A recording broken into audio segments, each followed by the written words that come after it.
exposure to information, even repeated, extensive exposure, may be insufficient to produce reliable memory for that information. For example, if I give you a quick test, so which of these pennies, A through G, represents a correct illustration of the US penny? So, you've taken a moment to pick your choice. You can see if you're right or not. The correct answer is C. So many have difficulty selecting the correct answer despite the fact that they have been repeatedly exposed to US pennies. The problem is that you lacked intent to learn, so you likely process the stimulus on a very superficial level. So you didn't really scrutinize and memorize the features of the penny. For another example, you can check out the video on Canvas about the US Post Office. So intent to learn matters because it influences the strategy that we use to encode the information. In the vast majority of cases, elaborate encoding or deep processing is the best strategy for creating quality, accurate, and reliable memory. So elaborate rehearsal or encoding involves deep processing of information, thinking deeply about the meaning of information and how it relates to other pieces of information that you have stored in long-term memory. So compare that to maintenance rehearsal.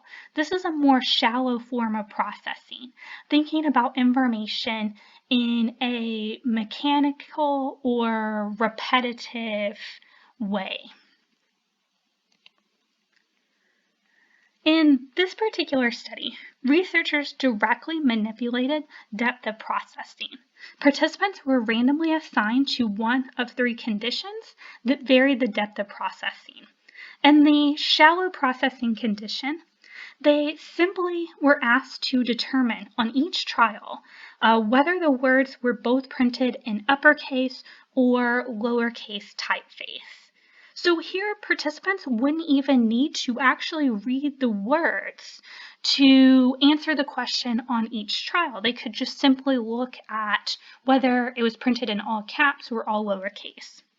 In the medium processing condition, they would have to at least read the words because they were asked to decide if the 2 words presented on each trial rhymed. So they would have to read the words, but just think about how they sounded. And finally, in the deep processing condition, here they would have to think about the meaning of the word. So they were asked, are the 2 words synonyms or not? So that required thinking about what does the word mean. All participants were then given a memory recall test for the words that they had seen in the previous trials. Those in the deep processing condition had better recall performance. So thinking about the meaning of the word helped memory. So depth of processing seemed to matter in terms of recall performance. But thinking about the meaning is not the only way to deeply process information. Mental imagery also works well. You can kind of mentally visualize information to engage in elaborate encoding or deep processing. Craig and Tolving presented participants with sentences that were either simple or complex or elaborate. Each sentence had an underlined word that participants were asked to remember. Participants had better recall for words in the elaborate sentences, like the great bird swooped down and carried off the struggling chicken. So chicken was their underlined word. They had better recall performance for that word when it was contained in this elaborate sentence here compared to when it appeared in a simple sentence such as she cooked the chicken. And so think about imagery here. How many of you, when you read this sentence, actually pictured a farm and a hawk swooping down and grabbing a chicken and its little legs flying around and it trying to struggle away. So that imagery, that scene that you created mentally is a form of elaborate encoding or deep processing that seems to facilitate memory performance. So here in this particular study, participants were asked to engage in mental imagery or a more shallow or superficial form of processing, pronouncing the words backwards. Those who engaged in mental imagery had increased activity in the hippocampus during the learning phase, and that predicted greater recall performance during the time of testing. So why does deep processing or elaborate encoding create higher quality memories and enhance recall performance? It's likely that deep processing or elaborate encoding works because it helps to create multiple connections between the new information and existing memories and information that is already stored in long-term memory.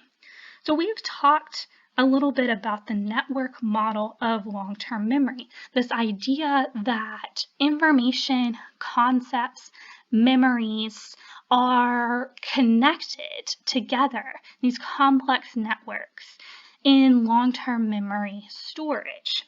And so the idea is that if new information is more deeply embedded into existing memory networks, then that memory should be more stable and easily accessed at the time of recall. And so what you may be creating is what is referred to as retrieval paths.